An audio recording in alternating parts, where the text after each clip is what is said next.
नमस्कार।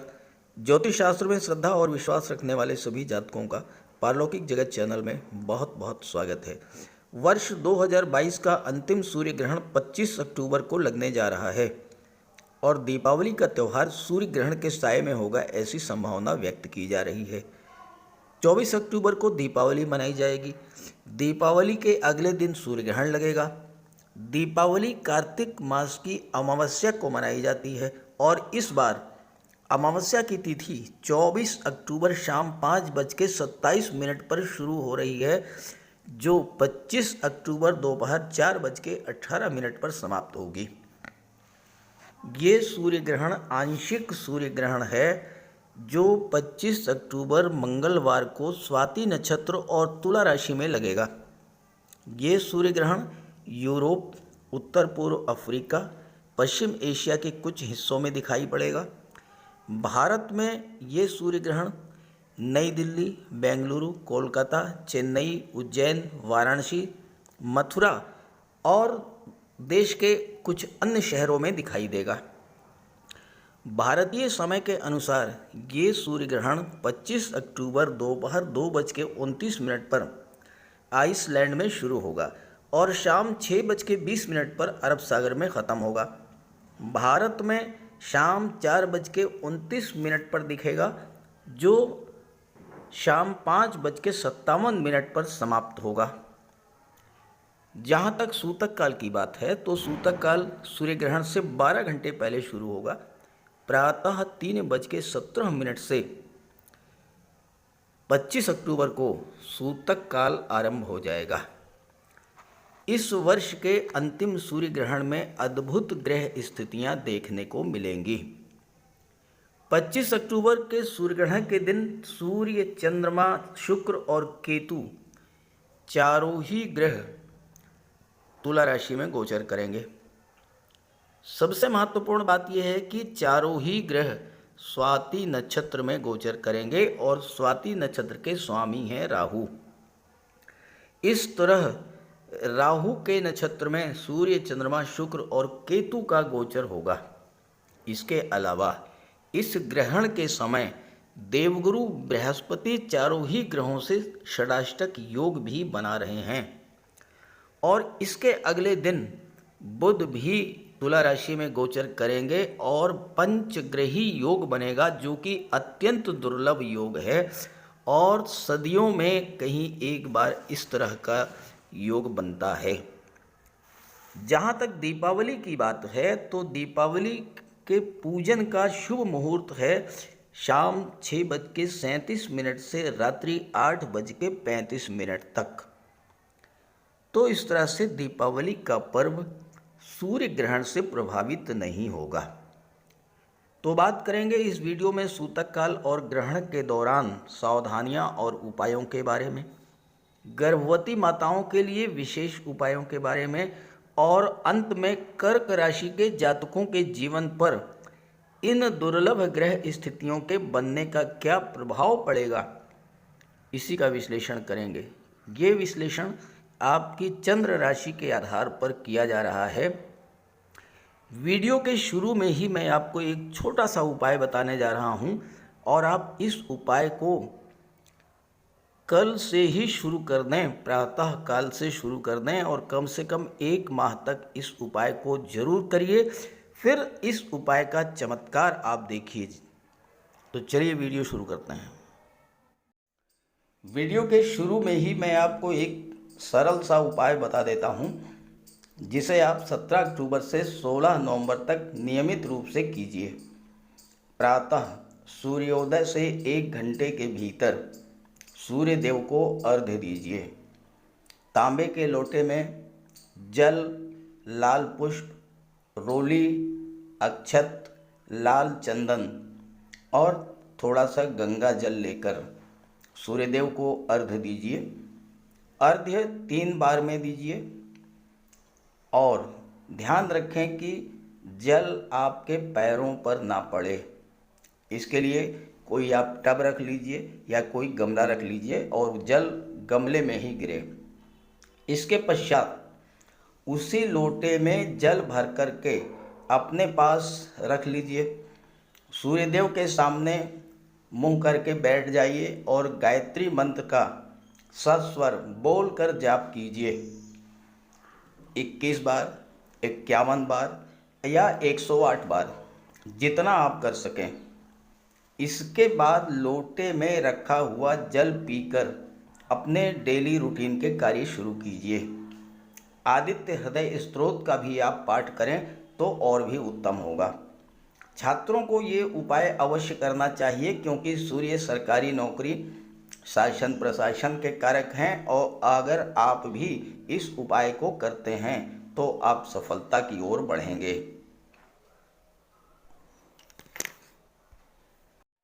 जहाँ तक सूतक काल की बात है, सूतक काल का समय सूर्य ग्रहण से 12 घंटे पहले शुरू होता है। चूँकि ये सूर्य ग्रहण भारत में नई दिल्ली, बेंगलुरु, कोलकाता, उज्जैन, वाराणसी, मथुरा एवं भारत के कुछ अन्य हिस्सों में भी दिखाई पड़ेगा, इसलिए सूतक काल मान्य होगा, जो कि 25 अक्टूबर को प्रातः 3:17 से शुरू होगा और सूर्य ग्रहण समाप्त होने के बाद समाप्त होगा। सूतक काल में किसी शुभ कार्य की शुरुआत नहीं की जाती है। सूतक काल के दौरान भगवान सूर्य के मंत्रों का जाप करें, गायत्री मंत्र का, आदित्य हृदय स्तोत्र का पाठ करें। भगवान की प्रतिमा का स्पर्श बिल्कुल भी ना करें। ग्रहण समाप्त होने के बाद स्नान करें, फिर देवी देवताओं की मूर्तियों पर, अन्न पर, घर में गंगा जल का छिड़काव करके, साथ ही साथ ग्रहण के दौरान महामृत्युंजय मंत्र का भी जाप आप कर सकते हैं। सूतक काल के दौरान, ग्रहण के दौरान सोना नहीं चाहिए और अपने पास तुलसी के पत्ते अवश्य रखें। बाहर जाने से बचना चाहिए, लेकिन अगर किसी विशेष परिस्थिति में बाहर जाना ही पड़े तो तुलसी के पत्ते अपने साथ लेकर के चलें। ध्यान रहे कि तुलसी के पत्ते सूतक काल से पहले तोड़ लें और भोजन में रख दें, फ्रिज में रख दें। ग्रहण काल के दौरान तुलसी के पौधे का स्पर्श न करें। अब बात करते हैं गर्भवती माताओं को क्या क्या विशेष सावधानियां बरतनी चाहिए। सूर्य ग्रहण के दौरान गर्भवती माताओं को विशेष सावधानी बरतनी होती है, विशेष उपाय करने होते हैं। देखिए, सूर्य ग्रहण के दौरान भोजन न करें, और भोजन अगर आपने बना लिया है तो तुलसी का पत्ता उसमें डाल कर के रखें, और पूरे सूर्य ग्रहण के दौरान तुलसी के कुछ पत्ते जो आपने पहले से ही तोड़ करके रखे हुए हैं वो अपने पास रखें। भगवान सूर्य के मंत्रों का जाप करती रहें, आदित्य हृदय स्तोत्र का पाठ करें, गायत्री मंत्र का जाप करें, महामृत्युंजय मंत्र का जाप करें। इससे आपके गर्भस्थ शिशु पर सूर्य ग्रहण का कोई प्रभाव नहीं पड़ेगा। तेज धार और नुकीली वस्तुएं जैसे कैंची, चाकू, सुई, आलपीन, इसका प्रयोग बिल्कुल ना करें। इससे नकारात्मक प्रभाव पड़ेगा शिशु पर। बाल और नाखून बिल्कुल नहीं काटना है। गरीबों को ग्रहण के बाद स्नान करके दान करें। घर के बाहर ना निकलें और ग्रहण के दौरान ग्रहण को देखने से बचें। ग्रहण के दौरान ना तो भोजन पकाएं और ना ही खाएं। अगर किसी विशेष परिस्थिति में घर से बाहर जाना पड़े तो तुलसी का पत्ता अपने साथ रखें, और घर में अगर मंदिर है तो उसके कपाट बंद कर दें, और ग्रहण के दौरान देवी देवताओं की मूर्तियों को स्पर्श ना करें। तो अगर ये सब उपाय आप करेंगे तो आपको सूर्य ग्रहण का बहुत बड़ा लाभ मिलेगा। तो ये है कर्क राशि के जातकों की कुंडली। आपके लग्न के स्वामी हैं चंद्रमा, और चंद्रमा का गोचर 25 और 26 अक्टूबर को सूर्य के साथ होगा। यहाँ पर शुक्र भी हैं। शुक्र चंद्रमा की युति बनेगी, सूर्य चंद्रमा की युति बनेगी। चंद्रमा और शुक्र अत्यंत शुभ, सौम्य और शीतल ग्रह हैं। कुंडली का चतुर्थ भाव भौतिक सुखों का होता है। सबसे महत्वपूर्ण भाव है सप्तम भाव, चतुर्थ भाव, क्योंकि यहाँ से आपके जीवन में सुख सुविधाओं का, मानसिक और भौतिक सुखों का विचार किया जाता है। आपके पास जीवन में करोड़ों की संपत्ति है, बहुत बड़ा पद प्रतिष्ठा सब कुछ है आपके पास, लेकिन अगर आप शारीरिक या मानसिक रूप से दुखी हैं तो वो सारा धन वैभव बेकार हो जाता है। लेकिन चंद्रमा का गोचर सुख के भाव में और शुक्र के साथ युति का बनना आपके मन को शांति प्रदान करेगा, मन को शीतलता प्रदान करेगा।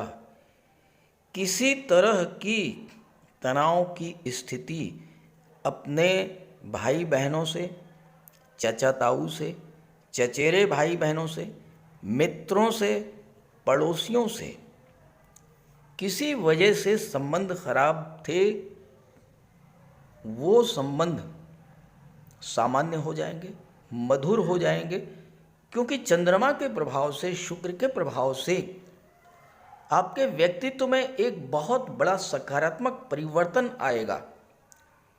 आपके मन में क्रोध समाप्त हो जाएगा,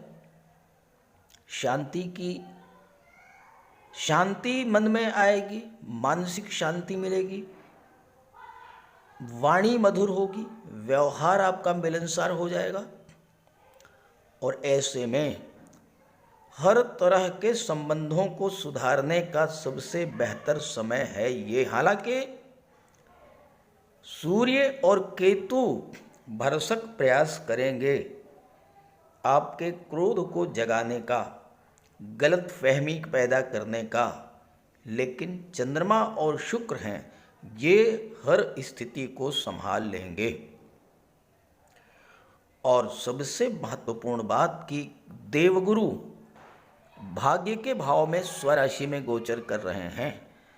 कर्क राशि देवगुरु की उच्च की राशि होती है और चंद्रमा पर जब देवगुरु की दृष्टि पड़ती है तो गज केसरी राजयोग बनता है, जो कि हर तरह का धन वैभव सुख समृद्धि देने वाला योग होता है। और 27 तारीख को जैसे ही चंद्रमा पंचम भाव में आएंगे, देवगुरु की दृष्टि चंद्रमा पर पड़ेगी। 27 तारीख को छात्रों के लिए बहुत बेहतर योग बनेगा, शिक्षा प्रतियोगिता की दृष्टि से बहुत अच्छा योग बनेगा। चूँकि देवगुरु छठे भाव के स्वामी हैं, गज केसरी राजयोग बनाएंगे, तो 27, 28, 29 आप देखिएगा, इन 3 दिनों में आपको कोई ना कोई शुभ समाचार अवश्य प्राप्त होगा। संतान की प्राप्ति हो सकती है, आपके संतान को नौकरी मिल सकती है, आपके संतान के लिए आप कोई नए व्यापार व्यवसाय की शुरुआत कर सकते हैं। 26 तारीख को बुध आ जाएंगे, बुध विदेश भाव के स्वामी हैं। हायर एजुकेशन के लिए आपके बच्चे अगर विदेश जाना चाहते हैं तो बेहतर समय है। विदेश जाने के लिए जो भी रुकावटें थीं सब दूर हो जाएंगी। सबसे महत्वपूर्ण गोचर होगा शुक्र का, क्योंकि शुक्र यहाँ पर मालव्य राजयोग बना रहे हैं। मालव्य राजयोग होता है धन का राजयोग, मालव्य राजयोग होता है भौतिक सुखों का राजयोग। और शुक्र इस गोचर काल में आपको हर तरह का भौतिक सुख प्राप्त करा देंगे। बहुत दिनों से आप कोई प्लाट, कोई मकान खरीदने की सोच रहे थे। शुक्र लाभ के भाव के स्वामी हैं। एकादश भाव आपकी इच्छाओं, आपके सपनों को रिप्रेजेंट करता है, और शुक्र भी आपकी इच्छाओं और आपके सपनों के कारक होते हैं। तो आपका कोई पुराना सपना, मकान खरीदने का, प्लाट खरीदने का, वाहन खरीदने का, ये पूरा हो सकता है। आप अपने घर का डेकोरेशन करा सकते हैं। शुक्र सुख भाव के स्वामी होकर के, धन भाव के स्वामी होकर के सुख के भाव में गोचर कर रहे हैं, तो धन की प्राप्ति होगी। धन की प्राप्ति के मार्ग में अभी तक जो बाधाएं थी वो दूर होंगी। महिला हैं अगर आप, तो निश्चित रूप से आप ज्वेलरी, ऑर्नामेंट्स, आभूषण डिज़ाइनर ड्रेसेज, परफ्यूम्स, कॉस्मेटिक्स, श्रृंगार प्रसाधनों पर धन खर्च करेंगी। घर में एसी, एलईडी लगवा सकते हैं। नया वाहन, नया घर खरीदने का भी योग बनेगा। माता का स्वास्थ्य भी अच्छा रहेगा और माता का स्नेह भी आपको प्राप्त होगा। अभी तक शुक्र का गोचर 3rd हाउस में था और अब 4th भाव में, तो आपके परिश्रम पुरुषार्थ का जो फल है अब आपको प्राप्त होगा। परिवारिक जनों से, मित्रों से आपके संबंधों में सुधार आएगा। सोशल रिलेशंस आपके बढ़ेंगे। शुक्र साज सज्जा, सुख सुविधा, भौतिकता, ऐशो आराम के कारक हैं और लाभ के भाव के स्वामी हैं, तो हर तरह से आपको लाभ कराएंगे। इस गोचर काल में चूँकि शुक्र और बुध का 26 अक्टूबर से लक्ष्मी नारायण योग बनेगा, जो कि आपके घर में माता लक्ष्मी भगवान विष्णु का अस्थायी रूप से वास कराने वाला होगा और बुध विदेश भाव के स्वामी हैं। आप कहीं बाहर घूमने के लिए भी जा सकते हैं। विदेश यात्राओं, हवाई यात्राओं का भी योग बनेगा और आपका विवाह भी हो सकता है। सप्तम में शनि के गोचर के कारण आपके विवाह के मार्ग में जो रुकावटें आ रही थी वह समाप्त होंगी, क्योंकि शनि 23 अक्टूबर को ही मार्गी हो चुके हैं। लक्ष्मी नारायण योग बनने से धन की कमी तो बिल्कुल नहीं होगी और शुक्र कला और सौंदर्य के कारक हैं, तो वो जातक जो कला, संगीत, साहित्य से जुड़े हुए हैं, धन की प्राप्ति के प्रबल योग हैं। एक छोटा सा उपाय बता देता हूँ शुक्र के लिए, कर लीजिए। ऐसे पेड़ पौधे जो आकर्षक दिखाई देते हैं वह शुक्र के कारकत्व में आते हैं, और अगर आप अपने घर या घर की छत पर आकर्षक फूलों के पौधों को लगाएं तो आपको शुक्र के इस गोचर का विशेष लाभ प्राप्त होगा। और यहाँ पर बुध और शुक्र का लक्ष्मी नारायण योग बनेगा। लक्ष्मी नारायण योग धन का योग होगा। आपको धन की प्राप्ति के लिए, सुखों की प्राप्ति के लिए संघर्ष नहीं करना पड़ेगा। भौतिक सुख सुविधाएं स्वतः प्राप्त होंगी। सूर्य और बुध का बुधादित्य योग भी बनेगा और ये योग आपके बुद्धि, चतुराई और वाणी का धनी बनाएगा। आपको वाणी से संबंधित कार्यों, शिक्षक का कार्य, वकालत का कार्य, काउंसलर का कार्य, ऐसे सभी कार्य, banking sector, finance sector, education sector, इन सभी क्षेत्रों में कार्य करने वाले जातकों के लिए बहुत अच्छा रहेगा सूर्य ग्रहण के बाद का समय, क्योंकि शुक्र और बुध की दृष्टि पड़ेगी 10वें भाव पर, कर्म के भाव पर। जो जातक लेखन, गणित, व्यापार से जुड़े हैं, जो सलाहकार के रूप में कार्य कर रहे हैं, पत्रकार हैं, टीवी रिपोर्टर हैं, वकील हैं, जज हैं, प्रवक्ता हैं, वित्तीय सलाहकार हैं, ज्योतिषी हैं, लीगल एडवाइज़र हैं, ऐसे सभी जातकों को अपने अपने व्यावसायिक क्षेत्रों के माध्यम से लक्ष्मी नारायण योग के बनने से प्रचुर मात्रा में धन की प्राप्ति होगी।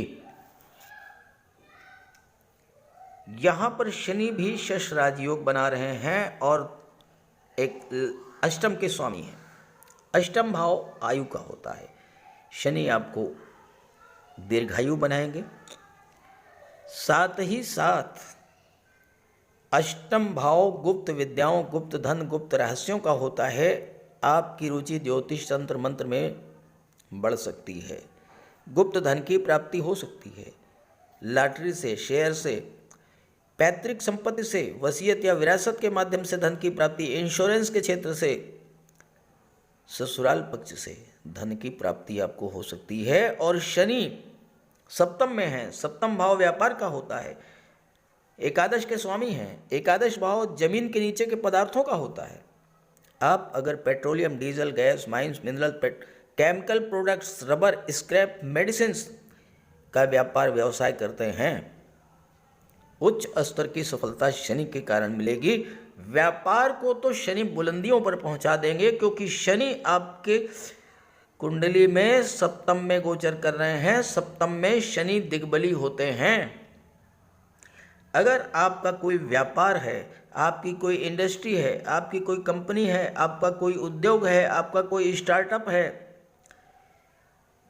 सप्तम भाव में शनि के गोचर के संबंध में लाल किताब में लिखा हुआ है कि ऐसा जातक सैकड़ों हजारों लोगों को भोजन देने वाला होता है। यानी व्यापार आपका इस लेवल का होगा कि आपके अधीनस्थ सैकड़ों लोग काम करेंगे और आप उनके रोजी रोटी का जरिया बनेंगे। तो इस तरह से सूर्य ग्रहण के बाद की स्थितियां आपके पूरी तरह से पक्ष में हैं, और खास करके कर्क राशि के जातकों के लिए तो ये समय बहुत ही अच्छा है। आप इस समय का पूरा पूरा लाभ उठाएं, सूर्यदेव का उपाय करें, और ये जानकारी ज़्यादा से ज़्यादा अपने साथियों को, मित्रों को जरूर शेयर करें, ताकि उन्हें भी इसका लाभ मिले। नमस्कार।